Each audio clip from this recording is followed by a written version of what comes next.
Allah subhanahu wa ta'ala is mentioning this in Surah Tawbah, that those that they are opposing Islam, when they accept Islam and they come back and they establish their salat and they give their zakat, for ikhwanukum fid deen, then they are your brothers in Islam. The salat is the second pillar and zakat is the third pillar of Islam, after being shahada the first pillar.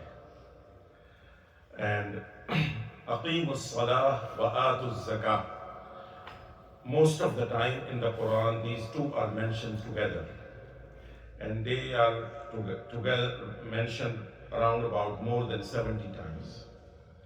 So Mufassirin and the ulama agree that when these two are mentioned together, that means they go together and they are accepted together. One is not accepted without the other one. So salat will not be acceptable without zakat. And that's why when after Rasulullah sallallahu alaihi wasallam, some Muslims denied or refused to pay zakat. They were performing salat. So Abu Bakr Siddiq radiallahu ta'ala anhu said, Wallahi, لَوْ قَاتِلَنَّ مَنْ فَرَّقَ بَيْنَ الصَّلَاةِ وَالزَّكَاةِ. I will fight against them, whoever will differentiate between salat and zakat. And all the Sahaba agree with them. So this became the ijma' of among the Sahaba, and they all fought against them.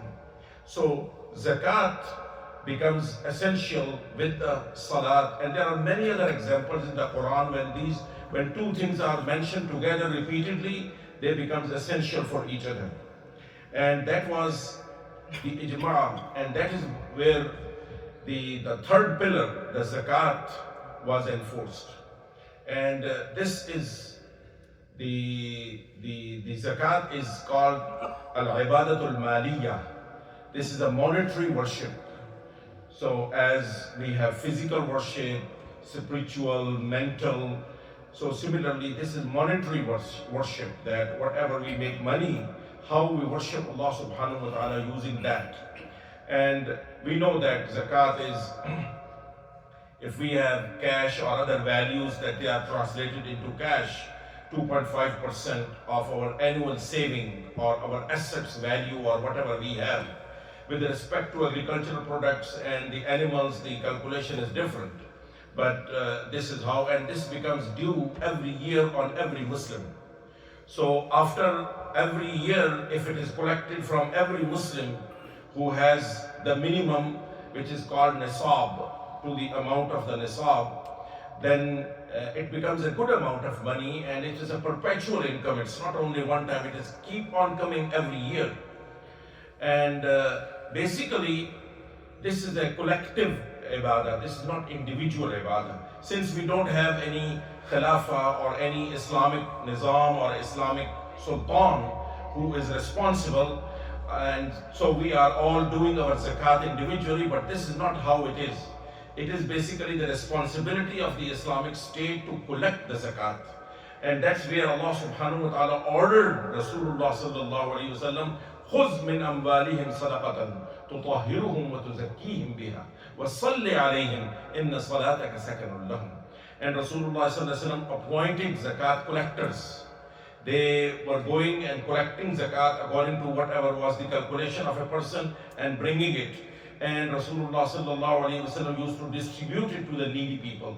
Since it was a continuous practice, so Rasulullah sallallahu alayhi wa sallam declared that az-zakatu qantaratul Islam, that zakat is the treasure of Islam.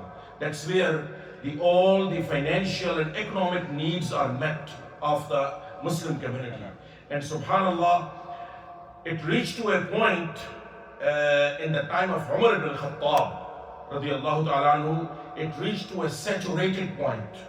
That means people were giving zakat every year to the needy people, and mostly the Sahaba were concerned not to give them zakat for their immediate use, but to help them so that they stand on their feet, they become financially stable. and they don't are in continuous need of asking or in need of zakat, giving. And whenever somebody came to Rasulullah sallallahu alaihi wasallam asking for help, he would try to give him kind of work instead of just fulfilling his needs, so that he learns and becomes self-established. And in the time of Umar ibn al-Khattab, there were people that they were giving zakat, but it was difficult to find people who deserve zakat, who were ready to accept zakat. Because acceptance of zakat is not for everybody. Allah subhanahu wa ta'ala has limited and specified the head of the accounts where zakat can be spent or who zakat can be given to. So there was no people left. So the concept of Baitul Mal was developed, where the money was saved and then it was used for welfare or for need or whenever it was needed.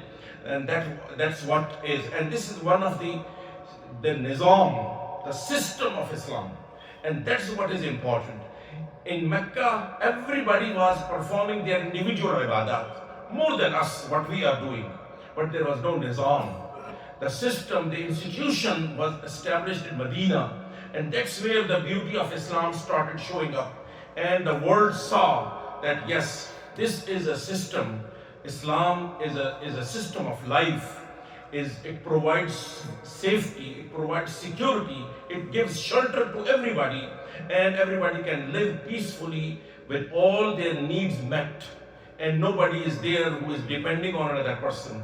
And that is the beauty. And as after the loss of the Khilafah or the system, we have lost this nizam, this institution. Now everybody is giving their zakat individually, somebody is not paying zakat, somebody is sending there, somebody is sending here. So we really don't see the impact and the barakah, that the purpose of the zakat is really not being seen. We don't see it.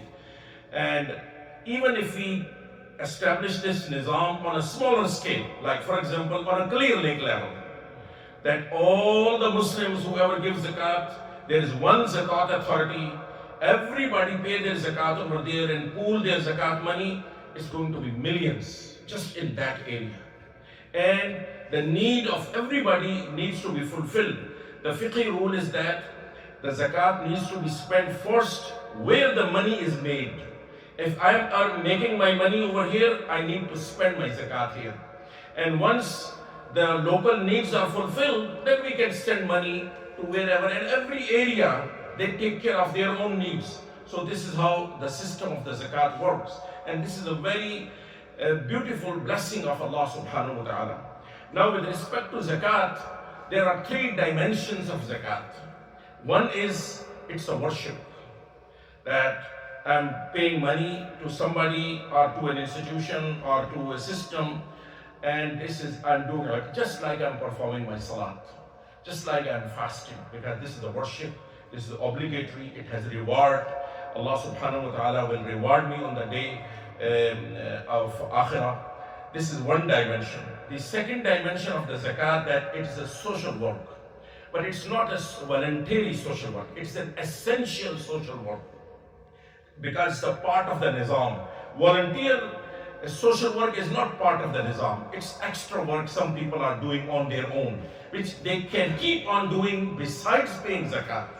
Because in the Ayat al-Bir, the verse number 177 of Surah Al-Baqarah, if you read the list of what is a bir, what is righteousness, so Allah subhanahu wa ta'ala mentions وَآتَ الْمَالَ عَلَى حُبِّهِ ذَوِي الْقُرْبَى وَالْيَتَامَى وَالْمَسَاكِينَ separate, وَأَقَامَ الصَّلَاةَ وَآتَ الزَّكَاةَ separate. So these are two different things. So this is the second dimension of the zakat, that it takes care of the social welfare. Besides that, it is our ibadah to Allah subhanahu wa ta'ala.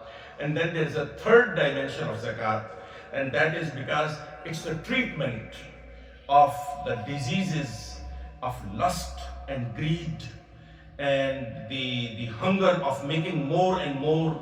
And that's what it purifies us, which is one of the meaning of the zakat, is purification.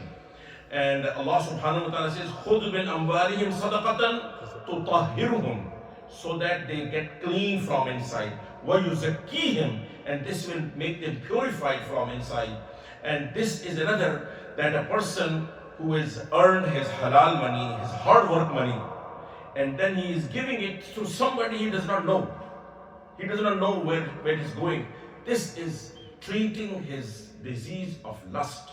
If I am willing to give my halal legal money, I will develop this, that I am not going to take anything which is haram or which is illegal for me. And this is how the zakat treats us and bless us with the blessing of Allah subhanahu wa ta'ala. Now, a few interesting facts about zakat. That the word zakah has two meanings. One is purification, cleanliness, tazkiyah, and the other one is an-numuv, which means increase. So when we are giving zakat, we don't know. It looks like I'm taking my money and giving away and it's supposed to decrease, but actually it increases. And that is the secret. That is the blessing of the zakat. So it grows, and that's what is the meaning. So whenever I'm giving zakat, Allah subhanahu wa ta'ala is giving me blessings, and it's growing and it's not going down. The other word which is used for spending money for the sake of Allah subhanahu wa ta'ala is infaq. And infaq means when I'm spending, and Allah subhanahu wa ta'ala mentioned it repeatedly, وَالَّذِينَ يُنْفِقُونَ فِي سَبِيلِ اللَّهِ. They spend their money for the sake of Allah subhanahu wa ta'ala. And there is another word which is used in the Quran, it is nifaq, which means hypocrisy. So, infaq, spending money for the sake of Allah; nifaq, it is hypocrisy. The person who is a hypocrite is called munafiq. And the person who is spending money for the sake of Allah is munfiq. So it's only a difference of one alif. But the root word of both is the same, which is nafaq. And you know what is nafaq? We have to learn a lot of names of the nafaq when we go for Umrah and Hajj, right? That means tunnel, burrow. So, and why it has to do with nafaq, with the spending money and with the hypocrisy? Because nafaq is that tunnel that the rabbits or other animals, they dig. So it has two ends, two doors. Whenever they are in danger, they go into one and they will come out from the other. They will use these two ends according to what suits them. A munafiq is like that, because he is showing different thing, hiding different thing, and showing one of his face of whatever it suits him. If it suits him this, in this gathering or this place, another face, and in another face, that's what is the nifaq, that's what is hypocrisy. Now what it has to do with infaq?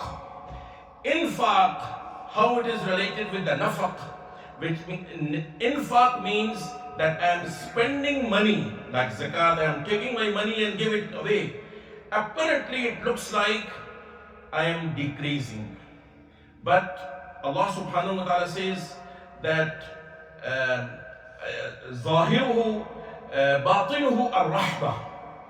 The hidden value of the infaq is that Allah subhanahu wa ta'ala is blessing me and giving me a lot more than what I am giving out. I am getting back more. What I am getting back, first thing in the dunya, Rasulullah sallallahu alaihi wasallam promised that whoever will give, Allah subhanahu wa ta'ala will definitely give him back and give him more. And not only double, triple, 700 or even more times. مثل الذين ينفقون في سبيل الله كمثل حبة أنبتت سبع سنابل في كل سنبلة 100 حبة. 700 times or even more. So that's how the infaq is. It looks different, but actually it is different. And this is what Allah subhanahu wa ta'ala mentions for the other word, which is giving. And you know what is that? That is sadaqah. And sadaqah is also called sadaqah because when a person is giving sadaqah or donation, he is proving himself sadiq, the true, because he is actually practicing what he believes. And this is all is what Allah subhanahu wa ta'ala mentions. And sometimes Allah subhanahu wa ta'ala mentions infaq in place of iman. You know those essential pillars that are essential for iman. For example, if a person does not perform salat, Some of the fuqaha says should not be buried in the Muslim graveyard because he's not doing one of the essential. Similarly, those that they were not paying zakat, Abu Bakr Siddiq radiallahu ta'ala fought against them like non-Muslims. Allah subhanahu wa ta'ala uses the word فَالَّذِينَ آمَنُوا مِنْكُمْ وَأَنْفَقُوا. So it is related with the iman. Spending money is connected with our iman. And sometimes Allah subhanahu wa ta'ala does not mention iman. He only mentions infaq. So Allah subhanahu wa ta'ala says, لا يستوي منكم من أنفق من قبل الفتح وقاتل. Those that they spend money before the Fath Makkah, they are not equal to those who spend their money after the Fath Makkah. Because before Fath Makkah, things were hard. Wars were going on. Financial situation was not that good, but people were still spending money. And Sahaba actually considered spending money part of their iman. They say, without this, we may not be Muslim. So, poor Sahaba, they didn't have money to give away. They will work extra hours. Why? Because this is what I am going to make to give in the path of Allah subhanahu wa ta'ala. Because they consider it essential part of the iman. And Rasulullah sallallahu alaihi wasallam never give anybody a blank check.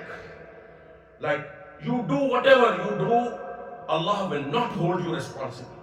You are forgiven. This blank check was only given to the person who spent money, not on any other ibadah. Although collectively this promise was for the people of the Badr or people of the Bay'at al-Ridwan, but individually only to those, for example, Usman radiallahu ta'ala who gave in a very difficult time when everybody was short of resources. And Rasulullah sallallahu alaihi wasallam was got so happy. But Usman, he said, Usman, whatever you do from now on, you are forgiven. Subhanallah. This is a blank check. And this is the guarantee that was, and this is on spending money, on not anything else. So this is very important that, and you know, when a person commits a sin, the kafarat forgives the sin. What is kafara? Feeding somebody, clothing somebody, freeing somebody, a slave. These things makes Allah subhanahu wa ta'ala forgive our sins. So these are very deep-rooted impact of spending. And I've been realizing that when somebody is asking us to donate, and the cause is good, and you understand that this is a good cause, staying silent and not responding is against the iman. It doesn't have to be hundreds of dollars, maybe a $5, but do response, because this is the requirement of the iman. Spending money is connected with our iman. So don't just react like nothing has happening, not hearing anything. Yes, I'm willing to do. I can afford only $10. I can afford only $2, but at least I am participating in the iman. I'm not just going without anything. So it's very important. And you know what is the end of Surah Al-Munafiqun? Allah subhanahu wa ta'ala says, those, when the death comes, they will ask Allah one thing. Ya Allah, if I could find this much time, I give some sadaqah. Because this is what against the munafiq, is against the nifaq, against the hypocrisy. So that's, read Surah Al-Munafiqun and you will read that how it is connected with spending money to Allah subhanahu wa ta'ala. So that's why I want to advise my brothers that please, whenever there is any, not over here for this masjid, I'm just saying generally, wherever you are, you find an appeal, a good cause, and you understand that yes, this is helpful, please do respond. Don't go without responding, because this is, when we study the Quran and look at the Sunnah of Rasulullah sallallahu alaihi wasallam, this damages and hurts iman. May Allah subhanahu wa ta'ala really help all of us and bless us in this month of Ramadan. We renew our iman, we increase our iman, and I don't want to leave and want to go out of this month without that I'm a little bit even closer to Allah subhanahu wa ta'ala, little bit better in my iman. little bit more advanced in my relationship with Allah subhanahu. That is what the Ramadan is for. May Allah subhanahu wa ta'ala help all of us. Allahumma rabbana taqabbal minna innaka antas sami'ul alim wa tub alayna innaka antat tawwabur rahim. Allahumma ighfir lana dhunubana wa kaffir 'anna سيئاتنا وتوفنا مع الأبرار. اللهم أصلح لنا شأننا كله وأجرنا من خزي الدنيا وعذاب الآخرة. وصلى الله تعالى على خير خلقه محمد وعلى آله وأصحابه أجمعين. Also we collect the zakat here also to distribute to people here, and also we need the